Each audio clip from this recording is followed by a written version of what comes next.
बड़ोदरा से सटे उंडेरा गांव में काफी वक्त से ड्रेनेज की कामगिरी करवाई जा रही थी। ये कामगिरी पूर्ण भी हो चुकी है, लेकिन अभी तक वहां पर सड़क का निर्माण कार्य करवाया नहीं जा रहा है। वहां पर कच्ची सड़क मौजूद है, जिसकी वजह से बारिश में सड़क पर गड्ढे पड़ जाते हैं। ऐसे में लोगों को आवाजाही में दिक्कतें होती है और लोग आते जाते वक्त स्लिप भी हो जाते हैं, जिसकी वजह से उन्हें चोट भी आती है। यहाँ तक कि सड़क पर बड़े बड़े गड्ढे भी पड़ जाते हैं।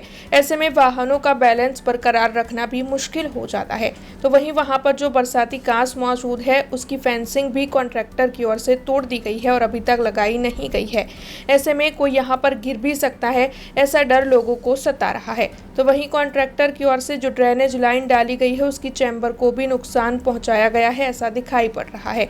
ऐसे में वहां के लोग ये सवाल उठा रहे हैं कि आखिरकार आम जनता के पैसों की ऐसी बर्बादी क्यों हो रही है और आम जनता के पैसे खर्च होने के बावजूद भी उन्हें सुविधा क्यों नहीं मिल पा रही है। तब इस मामले के मद्देनजर अब वहां के लोगों का रोष फूटा है और कॉन्ट्रैक्टर को दंड मुहैया करवाते हुए जल्द से जल्द ब्लैकलिस्ट करने की मांग भी वहां के लोग उठा रहे हैं। आ विस्तार उंडेरा गाम छे। उंडेरा गामમાં જે વિકાસના કામો કરવામાં આવ્યા છે, પણ આજ દિન સુધી તે કામ પૂર્ણ કરવામાં નહીં આવ્યા। જ્યારે ઘણા મહિનાઓથી આ રોડ પર ડ્રેનેજ લાઇન નાખવામાં આવી છે, જ્યારે ડ્રેનેજ લાઇન નાખવામાં આવી ત્યારે આજ દિન સુધી જે તે કોન્ટ્રાક્ટરે રોડ બનાવવાનો હોય ત્યારે આજ દિન સુધી રોડ બનાવ્યો નહીં। જ્યારે આ નવજીવા વરસાદમાં તમે જોઈ શકો છો કે જેવા ખાડા મોટા મોટા થઈ ગયા છે, જ્યાંથી રાહદારીઓને ઘણી તકલીફો થાય છે કે તારે અંધારામાં તો ઘણા લોકોને પડી જવાથી ઈજાઓ પણ થાય છે। અને બાજુમાં વરસાદી કાસ આવેલી છે, જે કાસ તે જે કોન્ટ્રાક્ટરે જે આ ખોદકામ કર્યું ત્યારે એ ફેન્સિંગ બી નહીં રહેવા દીધી। જો આ અંધારામાં કોઈની જાનહાનિ થાય, અંદર પડી મળી જાય ને કંઈ નુકસાન થાય તો તેનું જવાબદાર આ કોન્ટ્રાક્ટર રહેશે।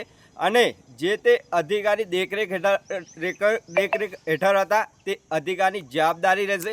અને બીજું મહત્ત્વની એ વાત છે કે જ્યારે આ ગટર લાઇન નાખવામાં આવી છે ત્યારે હજુ બીજા કામો ચાલી રહ્યા છે, જ્યારે ડ્રેનેજના ચેમ્બરોને નુકસાન કરવામાં આવી રહ્યા છે। એટલે આ નુકસાન એવી રીતે કરવામાં આવે છે કે કોન્ટ્રાક્ટરોને મલાઈ ખાવાનો રસ્તો મળી ગયો તેવું લાગી રહ્યું છે, કેમ કે આ જ પૈસા પ્રજાના વેડફાટ થાય છે। જો આના પર કડકમાં કડક પગલાં ભરવામાં નહીં આવે તો અહીંના સ્થાનિકોને સાથે રાખીને કમિશનરની પાસે જઈને રજૂઆત કરીશું।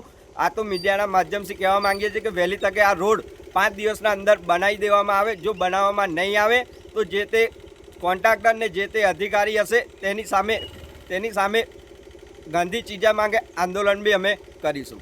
हमसे जुड़े रहने के लिए हमारे YouTube चैनल को सब्सक्राइब करें और नई वीडियो की नोटिफिकेशन के लिए बेल आइकॉन को दबाएं।